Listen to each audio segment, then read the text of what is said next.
Welcome to our second tutorial in our advanced line of Photoshop tutorials. This time we'll talk about some features that are similar to curves, but do things in a more individual way. Brightness, contrast, and exposure.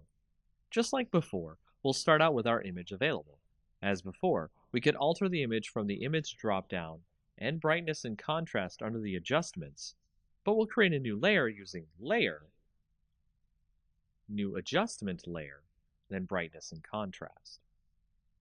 That way we can adjust without permanently changing the image. Once in the adjustment layer, we can see that we have a brightness slider and a contrast slider.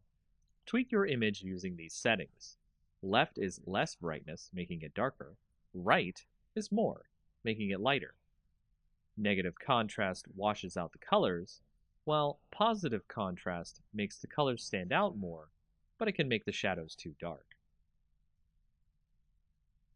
Next, we'll add an exposure layer. Go to Layer, New Adjustment Layer, then Exposure Layer. Doing this, you can see we have more sliders here.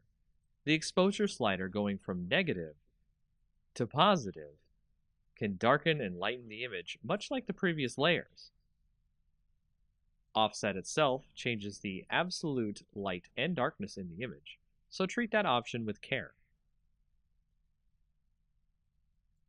Gamma correction allows you to add and subtract gamma, general lighting, to the entire image. It starts out at 1, and going left adds more gamma, while going right subtracts gamma. Using all these options allows you to tweak the image as you see fit, so you can make best use of lighting to get the image you want right for your projects.